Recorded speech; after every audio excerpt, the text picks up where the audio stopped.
नमस्कार, मैं हूं राहुल सिन्हा। सत्ता के सभी न्यूज मित्रों का स्वागत है। सबसे पहले सत्ते पे सत्ता, यानी 7 खबरें और दिलचस्प जानकारियां। आज हम आपको हिमाचल के सीएम सुखविंदर सुक्खू के उस सत्ता संकट के बारे में बताएंगे जिसके प्रायोजक हैं कांग्रेस के बागी विधायक। वैसे सुक्खू ने कहा है कि सरकार 5 साल तक चलेगी, लेकिन कैसे, इस सवाल के आगे बड़ा प्रश्न सूचक चिन्ह घूम रहा है। फिर हिमाचल से हरियाणा तक वो हेलीकॉप्टर पॉलिटिक्स भी देखिएगा जिसने इस खबर को और दिलचस्प बना दिया है। इसके बाद आपको पश्चिम बंगाल के संदेश खाली लेकर चलेंगे, जहां से अब तक की सबसे चौंकाने वाली तस्वीरें TV9 भारतवर्ष के कैमरे में रिकॉर्ड हुई हैं। आज हम आपको शाहजहां शेख के वो सीक्रेट अड्डे भी दिखाएंगे जहां हमें कुछ एक्सक्लूसिव सबूत मिले हैं। फिर डीएमके के चाइनीज प्रेम वाली खबर जो उसने इसरो के लॉन्च पैड वाले विज्ञापन में दिखाई। ऐसे आरोप लगाते हुए पहले बीजेपी ने डीएमके के खिलाफ मोर्चा खोला और फिर इसकी कमान संभाली प्रधानमंत्री नरेंद्र मोदी ने। पीएम ने आज तमिलनाडु में रहकर तमिलनाडु की सरकार को कैसे खूब सुनाया, ये भी दिखाएंगे। फिर गुजरात के पोरबंदर में जब्त की 3100 किलो ड्रग्स की खबर, जिसकी तस्वीरें बहुत ही चौंकाने वाली हैं। इस ड्रग्स की कीमत 2000 करोड़ से भी ज्यादा है। इसका कनेक्शन कैसे पाकिस्तान से जुड़ गया है, ये भी समझेंगे। लेकिन पहले कुछ बड़ी खबरें देख लेते हैं। सीबीआई ने समाजवादी पार्टी के अध्यक्ष अखिलेश यादव को एक सम्मन भेजा है और अवैध खनन मामले में पूछताछ के लिए कल दिल्ली बुलाया है। अखिलेश इस केस में बतौर गवाह पेश होंगे। अवैध खनन का यह मामला हमीरपुर में वर्ष 2012 से 2016 के बीच का है। दिल्ली में सोलर पॉलिसी पर नई सियासत शुरू हो गई है। आपका आरोप है कि एलजी ने सरकार द्वारा शुरू की गई सोलर पॉलिसी 2024 रोक दी है। हालांकि एलजी हाउस के सूत्रों के मुताबिक दिल्ली सरकार लोगों को गुमराह कर रही है। एलजी ने सोलर पॉलिसी नहीं रोकी है, बल्कि पॉलिसी के एक प्रावधान का विवरण मांगा है। और आखिर में आप सभी न्यूज मित्रों से एक जरूरी सवाल, क्या आपने फास्टैग का केवाईसी अपडेट करा लिया है? अगर आपने अब तक ऐसा नहीं किया है तो कल तक यह काम जरूर करवा लीजिए, वरना आपकी गाड़ी पर लगे फास्टैग को ब्लैक लिस्ट कर दिया जाएगा। तो आज सत्ता की शुरुआत हम एक ऐसे विज्ञापन से करने जा रहे हैं जो भारत की space agency Indian space research organisation यानी इसरो की स्पेस सत्ता को नई शक्ति देने से जुड़ा है। लेकिन आज जब इस विज्ञापन को देश के कोने कोने में बैठे हमारे होनहार वैज्ञानिकों ने देखा होगा तो यकीन मानिए उन्हें बहुत अफसोस हुआ होगा। और इसी वजह से आज ये खबर राजनीति का नया लॉन्च पैड बन गई है। हम इसरो के उस लॉन्च पैड की बात कर रहे हैं जिसकी आज प्रधानमंत्री नरेंद्र मोदी ने तमिलनाडु में आधारशिला रखी है। लेकिन इसी लॉन्च पैड को लेकर तमिलनाडु की सरकार ने एक ऐसा विज्ञापन प्रकाशित करवा दिया जिसे देखकर आपको भी बहुत ही हैरानी होगी, क्योंकि इस विज्ञापन में जो रॉकेट दिखाया गया है वो तो हिंदुस्तान का है, लेकिन उस रॉकेट के ऊपर झंडा लगाया गया है चीन का। और यह विज्ञापन तमिलनाडु की डीएमके सरकार द्वारा छपवाया गया है। इसलिए अब बीजेपी इस ऐड के जरिए डीएमके पर चाइनीज एजेंडा चलाने के आरोप लगा रही है। हम आपको इस वक्त उस विज्ञापन की तस्वीरें भी दिखा रहे हैं जिसमें तमिलनाडु के मंत्रियों के साथ मुख्यमंत्री स्टालिन की तस्वीर छापी गई है, क्योंकि पीएम मोदी को इस लॉन्च पैड का शिलान्यास करना था, इसलिए उनकी तस्वीर भी इस विज्ञापन में है। लेकिन गौर से देखिए, तमिलनाडु की सरकार के इस विज्ञापन में आपको जो रॉकेट दिखाई दे रहा होगा उस पर चीन का झंडा लगाया गया है। इसलिए तमिलनाडु सरकार के इस विज्ञापन पर अब एक नया सियासी युद्ध भी शुरू हो चुका है। इस लॉन्च पैड की शुरुआत तमिलनाडु के कुलसेकर पट्टिनम में की जा रही है, लेकिन इसके ऐड में चीन का झंडा किस आधार पर छापा गया, तमिलनाडु की सरकार इस सवाल पर फंस गई है। इसी को लेकर आज प्रधानमंत्री मोदी ने भी तमिलनाडु सरकार पर चुन चुनकर जुबानी तीर चलाए और इसे सीधे सीधे वैज्ञानिकों का अपमान बताया। आज पीएम मोदी ने इसरो के नए और दूसरे लॉन्च पैड का शिलान्यास भी कर दिया। अब यह बहुत अफसोस की बात है कि जब हमारे देश के वैज्ञानिक स्पेस की सत्ता में बड़ी बड़ी कामयाबी हासिल करते हैं, नए नए इतिहास बनाते हैं, तब उन्हें क्रेडिट देने में कुछ लोग कंजूसी दिखाते हैं। और आज जब नया लॉन्च पैड मिलना इसरो के लिए एक बड़ी उपलब्धि है तो उसमें चीन का झंडा लगाकर उसमें नया विवाद पैदा कर दिया गया। आज पीएम मोदी ने इसी बात पर तमिलनाडु सरकार को खूब सुनाया। डीएमके एक ऐसी पार्टी है जो काम तो करती नहीं, लेकिन झूठा क्रेडिट लेने के लिए आगे रहती है। ये कौन नहीं जानता कि ये लोग हमारी स्कीम पर अपने स्टीपर चपका देते हैं। इन्होंने तमिलनाडु में इसरो लॉन्च पैड का क्रेडिट लेने के लिए चीन का स्टिकर चिपका दिया है। भाइयों बहनों, ये तमिलनाडु डीएमके के नेता, उन्होंने देखना अब संभव नहीं रहा, कुछ देख ही नहीं सकते हैं। और जो देख नहीं सकता है उसको क्या कहते हैं आपको मालूम है। और इसलिए भारत की प्रगति देखने को तैयार नहीं है, भारत के स्पेस की प्रगति देखने को तैयार नहीं है। और जो पैसे आप देते हैं, जो टैक्स तमिलनाडु के भाई बहन देते हैं, उन पैसों से उन्होंने एडवर्टाइजमेंट दिया और एडवर्टाइजमेंट देकर के उसमें भारत के स्पेस का चित्र नहीं रखा। भारत के स्पेस की सफलता को वो दुनिया के सामने, तमिलनाडु के सामने रखना नहीं चाहते थे। उन्होंने हमारे साइंटिस्टों का अपमान किया, हमारे स्पेस सेक्टर का अपमान किया। अब प्रधानमंत्री के इस बयान और बीजेपी के आरोपों पर डीएमके की ओर से भी सफाई आई है, वो और भी ज्यादा चौंकाने वाली है। इसे हम आपको आगे दिखाएंगे, लेकिन पहले हम आपको यह समझाते हैं कि जिस लॉन्च पैड की आधारशिला तमिलनाडु में पीएम मोदी ने रखी है, वो इसरो के लिए कैसे बहुत फायदेमंद साबित होने वाला है। दरअसल तमिलनाडु के कुलशेखरपट्टिनम में दूसरे श्वेत पोर्ट के शिलान्यास से इसरो के पास एक नहीं बल्कि दो लॉन्च पैड हो जाएंगे। अनुमान है कि इसमें 2 साल का वक्त लग सकता है। वर्तमान में इसरो के पास पहला launch pad Satish Dhawan space centre में मौजूद है, जो आंध्र प्रदेश के श्रीहरिकोटा में स्थित है। लेकिन भविष्य में इसरो के पास 2 लॉन्च पैड होंगे जहां से रॉकेट लॉन्च किए जा सकेंगे। लेकिन इसरो को इसकी जरूरत क्यों थी और कैसे वैज्ञानिकों के लिए नया लॉन्च पैड वरदान बन सकता है, ये भी आपको बताते हैं। लेकिन देखिए, कई बार जब कुछ अच्छी चीज हो रही होती है उस सबके बीच में एक विवाद ऐसा खड़ा हो जाता है जो कई तरीके के सवाल खड़े करता है। अब एक तरफ तो ये लॉन्च पैड, इसको लेकर के एक तरफ वैज्ञानिकों में उत्साह, देश में उत्साह, लेकिन जो डीएमके की तरफ से विज्ञापन आया सामने और उसमें भी जो चीन का झंडा लगा हुआ था, उसने विवाद खड़ा किया। लेकिन आज हम आपको इस विवाद की तरफ तो लेकर चलेंगे। पहले ये बता देते हैं कि ये जो लॉन्च पैड है वो फायदेमंद है कैसे।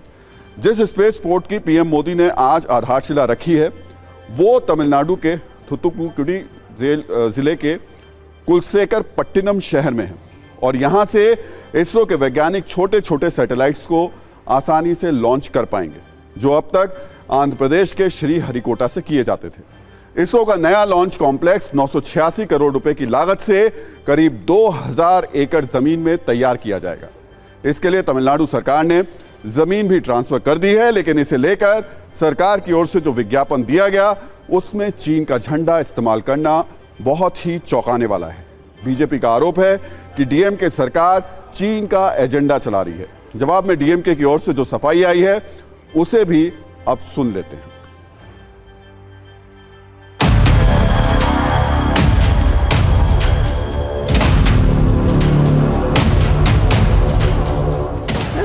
I don't know what the person who did the artwork, where they found the picture from, and I don't think India has declared China as an enemy country or anything. A DMK minister gives us a paper ad with a Chinese rocket in the background with Chinese flag, a sitting DMK minister glorifying the whole thing. And Madam Kanimoli, who's a senior MP of that same area from Thoothukudi, she defends saying, what is wrong in having a Chinese picture? It is okay. They are not our enemy stand.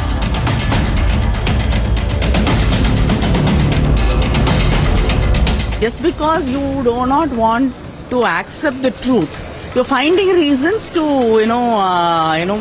divert the issue. That Now when the whole of India is celebrating that we are doing it the Indian way, we have the DMK people here glorifying China, glorifying Chinese people and glorifying their flag and everything. Nothing wrong.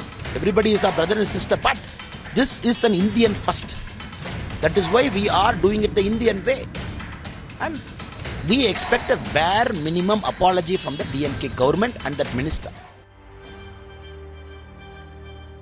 अब हम आपको इसरो के नए launch pad पर सत्ता की एक और कुंजी दिखाते हैं, जिसे देखकर आपको इस समझ में आ जाएगा कि कैसे स्पेसपोर्ट में बड़े बड़े गुण हैं। दरअसल जब इस लॉन्चिंग कॉम्प्लेक्स की शुरुआत हो जाएगी तो इसरो के लिए समय के साथ साथ पैसे की भी बचत होगी। और ये कैसे होगा, ये सुन लीजिए। दरअसल इस लॉन्च पैड के शुरू होने के बाद रॉकेट और सैटेलाइट्स को डाइवर्ट करने की जरूरत खत्म हो जाएगी। अभी आंध्र प्रदेश में श्रीहरिकोटा के स्पेस सेंटर से जो रॉकेट लॉन्च होते हैं, उन्हें रॉकेट जो उनको जरूरत पड़ती है, और इसकी वजह है श्रीलंका का हवाई क्षेत्र, जिससे बचने के लिए रॉकेट और सैटेलाइट्स का रास्ता बदलना जरूरी होता है। इसलिए श्रीहरिकोटा से छोटे उपग्रहों को लॉन्च करने का खर्च ज्यादा हो जाता है। साथ ही रूट डाइवर्ट करने की वजह से ईंधन के साथ साथ समय भी ज्यादा लगता है। लेकिन तमिलनाडु में नया लॉन्च पैड बनने के बाद से समस्या खत्म हो जाएगी और यहां से लॉन्चिंग करने से रॉकेट को करीब 780 किलोमीटर की यात्रा कम करनी पड़ेगी। और अब इस खबर पर नजरिया 9। वैसे तो यहां सवाल सिर्फ एक विज्ञापन का ही नहीं है।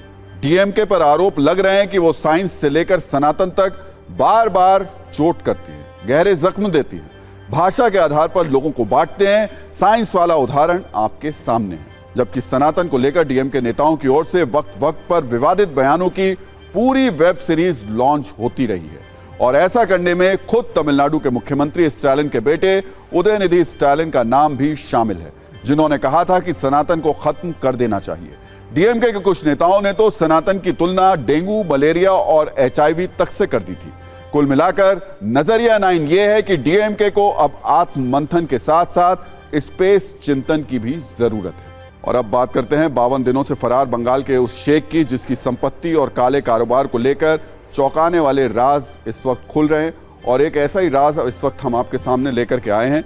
ये बहुत ही महत्वपूर्ण खबर है, क्योंकि अभी तक जो शेख को लेकर के खबरें आ रही थी, उसमें ये उसका जो सीक्रेट अड्डा था वो छिपा हुआ था। आज टीवी 9 भारतवर्ष का कैमरा उस सीक्रेट अड्डे तक पहुंचा है। आपको इस खबर को आज जरूर देखना चाहिए, क्योंकि ये शेख किस तरीके से काम कर रहा था वहां पर, उसके अभी तक बहुत छोटे छोटे पहलू आए थे। लेकिन संदेश खाली के 15 दीपों वाला अध्याय जो आपके सामने हम रख रहे हैं, जिसमें शाहजहां शेख की आपराधिक सत्ता की निशानियां हैं, आज आपके लिए संदेश खाली से एक्सक्लूसिव वीडियो कुंजी हम आपके लेकर आए हैं। यकीन मानिए, जिस तरीके के खुलासे हो रहे हैं, उसके बाद यह कहा जा सकता है कि यह खबर आने वाले दिनों में बड़े राजनीतिक विमर्श का केंद्र बनने वाली है।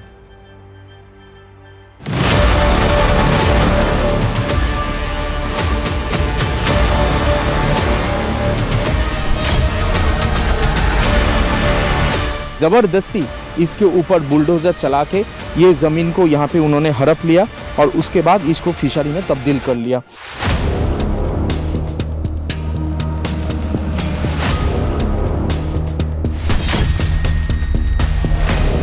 एक दिन में 55 लाख रुपया का बिजनेस करता था, मछली बेचता था, एक्सपोर्ट करता था।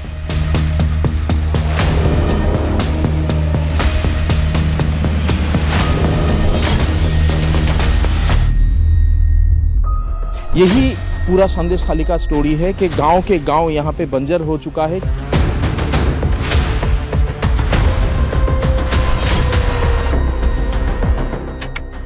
एक 500 करोड़ की संपत्ति है उसके पास।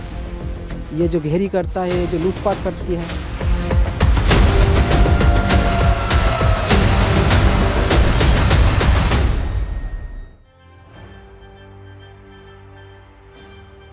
तो सत्ता में आज हम शाहजहां शेख की पोल खोलेंगे, जो अवैध कारोबार, महिलाओं से क्रूरता और कानून से खिलवाड़ को लेकर पिछले कई दिनों से पूरे देश में कुख्यात हो चुका है। ये नाम आपने पहले भी कई बार सुना होगा।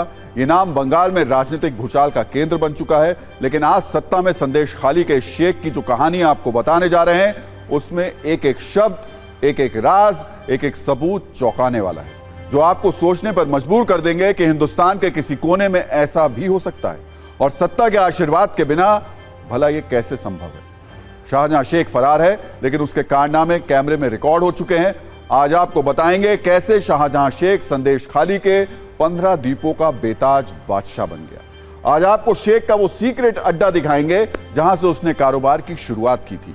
यह भी बताएंगे कि कैसे शेख का सीक्रेट अड्डा किसी अभेद्य किले की तरह है। शेख के सीक्रेट अड्डे पर उसकी मर्जी के खिलाफ ना कोई एजेंसी जा सकती है, ना कोई नेता। कैसे नदियों और द्वीपों के विशाल नेटवर्क के जरिए शेख कानून को चकमा दे रहा है। साधारण मजदूरी करने वाला शेख 13 साल में कैसे लगभग 1800 करोड़ रुपए की दौलत का मालिक बन गया। टीवी 9 भारतवर्ष पर शेख की रोजाना 55 लाख रुपए कमाई की कलई भी खोलने वाले दस्तावेज हैं। कैसे शेख हरी भरी जमीन को बंजर बनाकर मछली माफिया बन गया, यानी खेतीहर जमीन को बंजर बताकर अपना कब्जा किया और फिर तालाब बनाकर मछली का कारोबार किया। तो टीवी 9 भारतवर्ष की टीम पश्चिम बंगाल के संदेश खाली में उस जगह पर पहुंची जहां की मिट्टी, जहां के लोग, जहां के जंगल, जहां की नदियां, सब कुछ शेख के काले कारोबार को बयां कर रहे हैं। टीवी 9 भारतवर्ष के कैमरे पर शाहजहां शेख को बेनकाब करने वाले सबूत हैं। आपको बता दें, संदेश खाली की कुल आबादी 1,64,000 है। ये 2300 वर्ग मील के क्षेत्र में फैला हुआ है। पूरे संदेश खाली में 15 द्वीप हैं और शाहजहां शेख इन सभी द्वीपों का बेताज बादशाह बन बैठा था। यहां वही होता था जो शेख चाहता था, जो शेख कहता था। सत्ता में महिलाओं की इज्जत से खिलवाड़ करने वाली शेख की क्राइम कुंजी हम आपको दिखा चुके हैं, लेकिन यह कहानी सिर्फ 15 में से 3 द्वीपों पर रहने वाली महिलाओं की है, जो शेख की गैर कानूनी हरकतों का सिर्फ एक छोटा सा हिस्सा है। जब टीवी 9 भारतवर्ष के संवाददाता ने संदेश खली की ओर से और भी जो महिलाएं थी उनसे बात की, तो उन लोगों ने भी शाहजहां शेख के आपराधिक शौक और मछली के नाम पर करोड़ों के कारोबार वाले राज को दुनिया के सामने रख दिया। आपको शेख की कमाई की पोल खोलने वाला कागजी सबूत भी दिखाते हैं, जिसे देखकर आपको अंदाजा होगा कि कैसे एक सामान्य मजदूर अवैध तरीके से करोड़ों की संपत्ति का मालिक हो गया। यह शाहजहां शेख के बिजनेस की एक्सक्लूसिव चालान कॉपी है। यह बिल शाहजहां की बेटी सबीना के नाम पर है और इसका प्रस्तावक खुद शेख है। इसमें एक दिन की कमाई का आंकड़ा है। 10 अलग अलग नंबर के बिल हमारे पास इसमें मौजूद हैं, जिन्हें जोड़कर हमने देखा तो एक दिन में शेख शाहजहां लगभग 55 लाख रुपए की कमाई करता था, जबकि पूरे साल में वो लगभग 106 करोड़ रुपए कमाता था। इसी तरह से 13 साल में वो 1800 करोड़ रुपए की दौलत का मालिक बन गया था।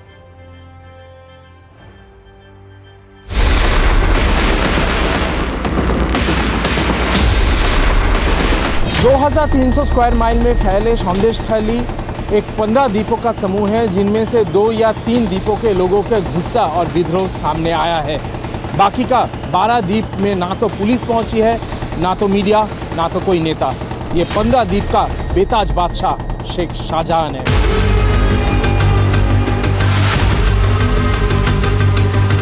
बाम शासन में मेहत सा एक मामूली गुंडा रहे शेख शाहजहां को आखिरकार संदेश खाली का मिट्टी में ऐसा क्या मिला था जिसके चलते जबरदस्ती वो हरा भरा जमीन को फिशरी में तब्दील करता था। इसके राज संदेश खाली का इस मिट्टी में छुपा हुआ है।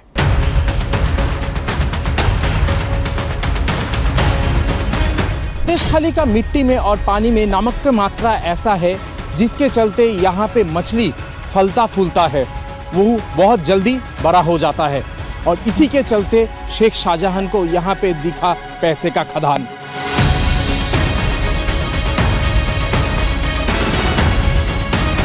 टीवी 9 भारतवर्ष के हाथ में आया शेख शाहजहां का बिजनेस का वो बिल्स जो कि एक्सक्लूसिवली हम आपको दिखा रहे हैं।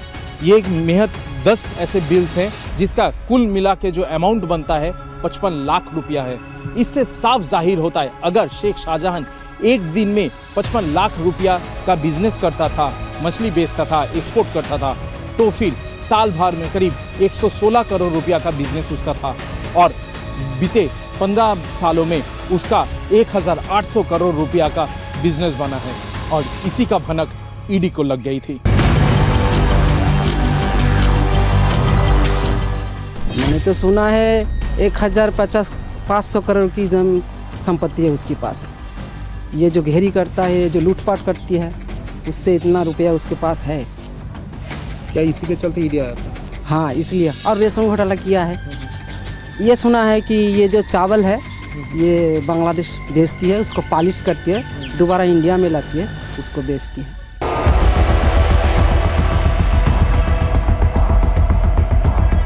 सामने यहाँ पे जो ज़मीन है, ये ज़मीन पहले फार्मिंग का ज़मीन हुआ करता था, जहाँ पे आबादी थी, जहाँ पे खेती बाड़ी होती थी, लेकिन ज़बरदस्ती इसके ऊपर बुलडोज़र चला के ये ज़मीन को यहाँ पे उन्होंने हड़प लिया और उसके बाद इसको फिशरी में तब्दील कर लिया। यही पूरा संदेश खाली का स्टोरी है कि गांव के गांव यहाँ पे बंजर हो चुका है क्योंकि ये नमकीन पानी है और इसको यहाँ पे फिशरी में तब्दील कर दिया।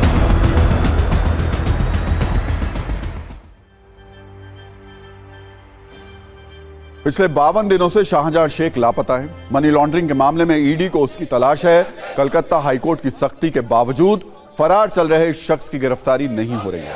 आज कलकत्ता हाईकोर्ट ने 26 फरवरी को जारी किए गए अपने आदेश को स्पष्ट करते हुए कहा कि शाहजहां शेख को गिरफ्तार करने के लिए सीबीआई और ईडी भी स्वतंत्र है, यानी शाहजहां शेख की गिरफ्तारी पर कोई रोक नहीं है। हालांकि आज बीजेपी नेता शुभेंदु अधिकारी ने आरोप लगाया कि ममता सरकार की पुलिस शाहजहां शेख को बचाने में जुटी है।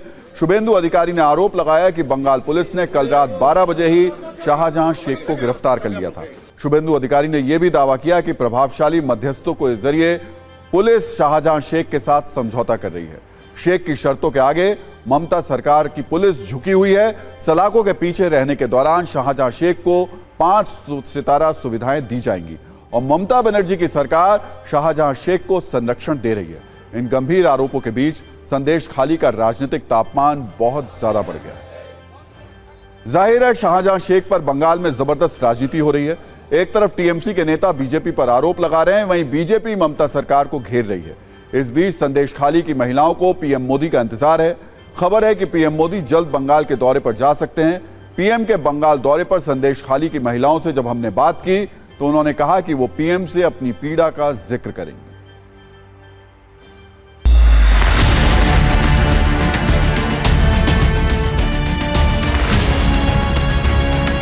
संदेश खाली के लोग शेख शाहजहां, शिबू हाजरा और उत्तम सरदार के ऊपर इस कदर नाराज थे कि उनका जो फार्म हाउस था उसको यहाँ पे तोड़फोड़ काट डाला। और ये तोड़फोड़ हाल ही में हुआ है। मैं अपना कैमरा वीडियो जर्नलिस्ट अभिजीत को कहूँगा दिखाने के लिए। देखिए यहाँ पे जो हुआ है, उनका एक घर था, यहाँ पे जला डाला। यहाँ पे आप देख सकते हैं ये जो घर है इनको पूरा तोड़फोड़ यहाँ पे कर डाला।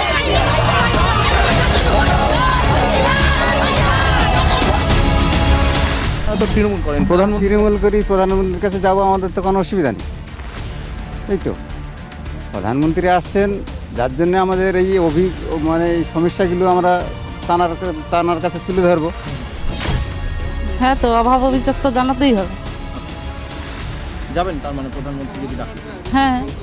আচ্ছা, এখানে যে কি অত্যাচার করেছে শিবু হাজরা আর এই মস্তান, 3 মস্তানে, এসব বৌজি খুলে বলতে পারে না স্বামীর কাছে। বুঝতে, কারো স্বামী মানতে পারে তখন তো যাবে হুজুর করে, তখন তো চালাবে বাড়ি, যে যার মতো চুপ করে থাকে।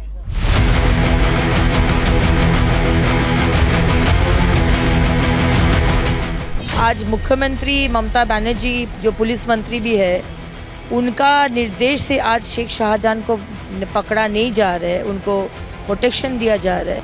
कालीघाट का जो घर है, बनर्जी परिवार का जो घर है, सब घर में तलाशी किया जाए। वहाँ पर शेख शाहजहां छिपा के रखा है। वो कोर्ट परमिशन दे दिया, अब देखिए क्या होगा। और सीबीआई और ईडी, ये शुभेंदु और भाजपा को जो लीडरशिप है वो बता रहा है शाहजहां इधर है, शाहजहां उधर है। अरे भाई, प्रेस में क्यों? आपको सीबीआई ईडी को बता दीजिए, वो पकड़ लेगा। 42 साल का शाहजहां शेख राज्य में टीएमसी की सरकार आने से पहले तक सीपीएम के साथ था। शेख शाहजहां की कमाई की कहानी सिर्फ इतनी नहीं है। शाहजहां शेख ने पंचायत चुनाव में अपनी संपत्ति का ब्यौरा दिया था।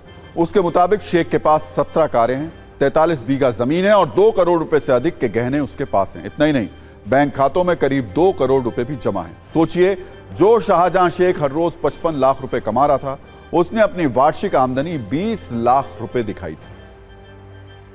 तो पश्चिम बंगाल के संदेश खाली के बाद अब बात करते हैं शिमला की, जहां आज का तापमान मात्र 15 डिग्री सेल्सियस था, लेकिन वहां का राजनीतिक तापमान बहुत ज्यादा था। उसकी तपिश दिल्ली और बेंगलुरु तक देखी गई। हालात ये रहे कि 2022 के दिसंबर में धूमधाम से सीएम बने सुखविंदर सिंह सुक्खू की कुर्सी खतरे में आ गई। और ये खतरा बढ़ा है हिमाचल में सुक्खू के विधायकों की कांग्रेस छोड़ो यात्रा से। वैसे राहुल गांधी देश भर में घूम घूम कर भारत जोड़ो न्याय यात्रा कर रहे हैं, लेकिन हिमाचल प्रदेश में कांग्रेस के बागियों का दावा है कि उनके सीएम सुक्खू उन पर इतना अन्याय कर रहे हैं कि कुछ मंत्री सरकार छोड़ो और कुछ विधायक कांग्रेस छोड़ो यात्रा पर निकल चुके हैं। कल राज्यसभा चुनाव में कांग्रेस के 6 विधायकों की तरफ से क्रॉस वोटिंग के बाद हिमाचल प्रदेश में सुक्खू की कुर्सी पर संकट बढ़ गया। हर गुजरते पल के साथ ये और भी बढ़ता जा रहा है। ये संकट क्यों हुआ और अब कांग्रेस के पास सरकार बचाने के लिए क्या विकल्प है, इस पर हमने सत्ता की एक कुंजी तैयार की है, जिसमें हिमाचल प्रदेश में सत्ता संकट के हर सवाल का जवाब है। लेकिन उससे पहले पिछले 24 घंटे में हिमाचल प्रदेश में क्या कुछ हुआ, उस पर 7 बड़े अपडेट देख लेते हैं।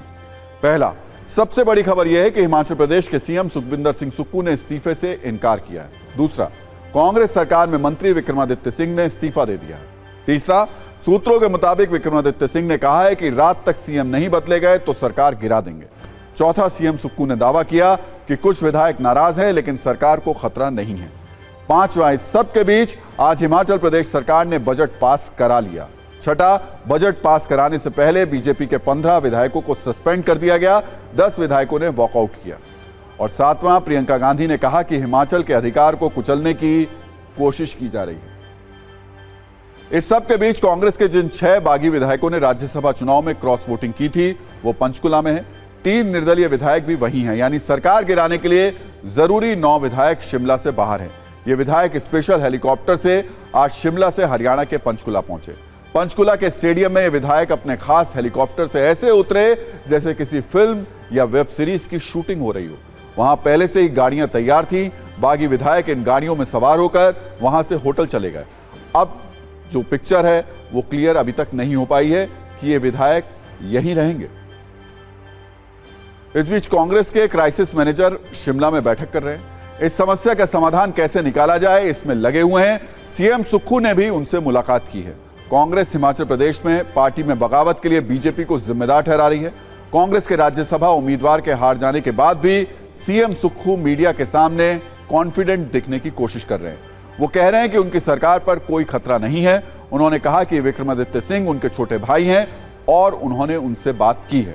TV9 भारतवर्ष से एक्सक्लूसिव बातचीत में सीएम सुक्खू ने कई बड़े दावे किए। एक बार सुनिए उन्होंने क्या क्या कहा।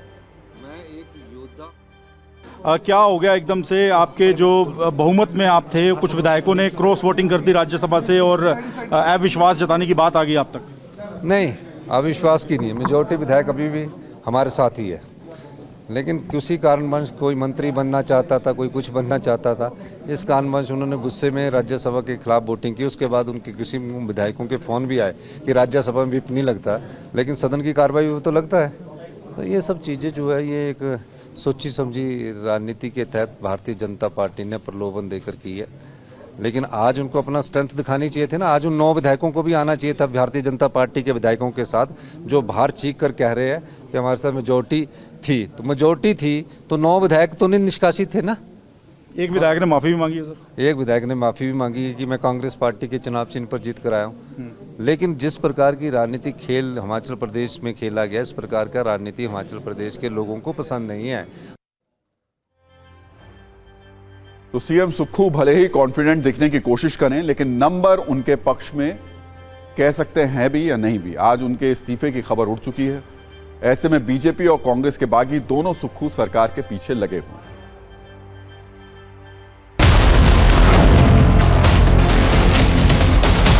कितने एमएलए 6 तो आपके पक्ष में क्रॉस वोट करके राज्यसभा चुनाव में और पंचकुला में ठहरे हुए हैं, और कितने कांग्रेस विधायक आपके संपर्क? देखिए, अभी इन सारी चीज़ों को लेकर के अभी कहना उचित भी नहीं है। और मैं यही कहूँगा कि नैतिकता के आधार पर कांग्रेस पार्टी को, कांग्रेस सरकार को सत्ता में रहने का कोई अधिकार नहीं है, ये मैं कहना चाहता हूँ। सर, सत्ता परिवर्तन होने जा रहा है, माने हिमाचल में कुछ ऐसा हो रहा है? ऐसा लगता है कि हिमाचल उस दिशा में आगे बढ़ रहा है।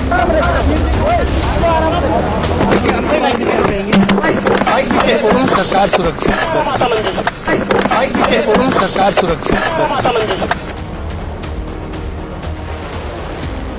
बार जो हिमाचल प्रदेश का मुख्यमंत्री रहा, जिसकी वजह से ये सरकार बनी प्रदेश के अंदर, उसके लिए उसकी मूर्ति लगाने के लिए 2 गज जमीन इनको माल रोड के ऊपर नहीं मिली।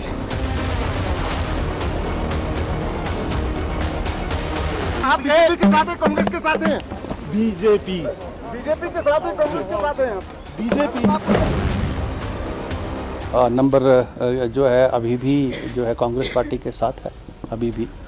अभी भी क्योंकि अभी जो एंटी डिफेक्शन लॉ जो अट्रैक्ट करता है, अगर 6 आदमियों की संख्या कम भी कर दी जाए तो 40 में से 34 बचते हैं, वहाँ 25 है। स्वाभाविक है कि जब कांग्रेस पार्टी यहाँ उनकी सरकार है और उनकी सरकार के बुरे हाल हैं, उनकी सरकार से उनके विधायक ही नाखुश हैं और उनकी कार्यशैली से ही जनता तंग है, तो ये तो होना ही था। लंबा इंतजार 14 महीने तक करके देखा कि सरकार में कुछ नहीं हो पा रहा, विकास भी थम गया, वायदे भी पूरे नहीं हो पा रहे, तो स्वाभाविक है कि जनता का आक्रोश कांग्रेस के नेताओं ने देखा कि अब कांग्रेस को पूरी तरह से जनता नकारने वाली है। तब कांग्रेस के अंदर ये गतिविधियां शुरू हुई। मेजॉरिटी कांग्रेस की सारों ने देखी, मेजॉरिटी के ऊपर कांग्रेस वालों ने वोट किया। अब वो क्या दावा करते हैं, वो ये जो पॉलिटिक्स है वो उसका उत्तर वो देंगे। अब जब इतना हंगामा हो रहा है तो सवाल है कि कांग्रेस के पास विकल्प क्या है। कांग्रेस के 3 बड़े नेता शिमला में मौजूद हैं। कर्नाटक के deputy CM DK Shiv Kumar, Bhupendra Hooda और भूपेश बघेल, इन तीनों को क्राइसिस मैनेजमेंट का काम दिया गया है। ऐसे में सवाल है कि हिमाचल प्रदेश में कांग्रेस की सरकार बचेगी कैसे। इसके 3 विकल्प हो सकते हैं। पहला विकल्प, सीएम सुक्खू से इस्तीफा लिया जाए, नया सीएम बने। दूसरा विकल्प, बागी विधायकों को मना लिया जाए। और तीसरा विकल्प, सभी 6 बागियों की सदस्यता खत्म की जाए, विधायकों की संख्या 62 हो जाएगी और बहुमत का आंकड़ा 32 हो जाएगा। कांग्रेस के पास 34 विधायक रहेंगे, सरकार बच जाएगी। इस सब के बीच बजट सत्र के दौरान अनुपस्थित रहने और व्हिप का उल्लंघन करने के आरोप में स्पीकर ने कांग्रेस के 6 बागी विधायकों को नोटिस जारी किया है। उनसे कारण पूछे गए हैं कि आप व्हिप का उल्लंघन करके सदन से गैर मौजूद क्यों हैं। यानी कांग्रेस तीसरे विकल्प की तरफ बढ़ती हुई दिखाई दे रही है। अगर नए सीएम को चुनने की नौबत आई तो इस रेस में कौन आगे होगा? 3 लोगों के नाम तेजी से इसमें चल रहे हैं। पहला नाम मुकेश अग्निहोत्री का है, दूसरा नाम है कुलदीप राठौड़ का और तीसरा नाम है धनी राम शांडिल का। मुकेश अग्निहोत्री ब्राह्मण है, अगर वो सीएम बने तो बगावत करने वाले विक्रमादित्य डिप्टी सीएम बन सकते हैं। कुलदीप राठौड़ राजपूत हैं, जबकि धनी राम शांडिल अनुसूचित जाति से आते हैं। अब सवाल है कि बीजेपी के 25 के मुकाबले 40 सीट जीतने वाली कांग्रेस अपनी पार्टी को एकजुट क्यों नहीं रख पाएगी। समस्या कहां पर हुई? इसके पीछे 5 वजह बताई जा रही है। पहली वजह, सुखविंदर सुक्खू सरकार और संगठन को साथ लेकर नहीं चल पाए। दूसरी वजह, विधायकों के साथ संवाद ना के बराबर रहा। तीसरी वजह, पहले कभी मंत्री नहीं रहे, सरकार चलाने का अनुभव नहीं था। चौथी वजह, वीरभद्र परिवार से शुरुआत से ही 36 का आंकड़ा रहा। 5वीं वजह, चुनावी वादों को सही तरीके से लागू नहीं कर पा रहे। इस सब के बीच सवाल यह कि जब राहुल गांधी पूरे देश को जोड़ने के लिए इतनी बड़ी यात्रा कर रहे हैं, उस दौरान उनकी अपनी पार्टी में कांग्रेस छोड़ो यात्रा क्यों शुरू हो गई। TV9 भारतवर्ष के कॉन्क्लेव सत्ता सम्मेलन में हमने यह सवाल गृह मंत्री अमित शाह से भी पूछा। अमित शाह का दावा है कि पूरी कांग्रेस पार्टी में ही बिखराव है, न कांग्रेस खुद को संभाल पा रही है और न ही गठबंधन को। जबकि कांग्रेस अध्यक्ष मल्लिकार्जुन खड़गे का आरोप है कि बीजेपी चुनी हुई सरकारों को तोड़ती है। हम हिमाचल की बात कर रहे हैं, वो भी कोई रणनीति का हिस्सा है?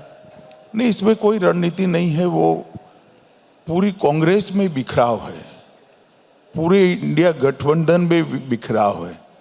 वो अपने कुनबे को भी ठीक नहीं रख सकते।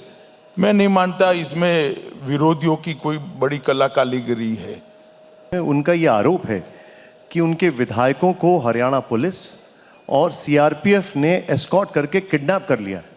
ऐसा है, मतदान विधानसभा के अंदर हुआ है, असेंबली चल रही है, कोई कैसे किडनैप कर पाएगा? क्या बचकाना बात कर रहे हैं?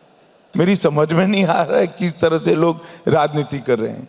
आपके वोट चले गए, आपके विधायक चले गए और आपको मालूम भी नहीं।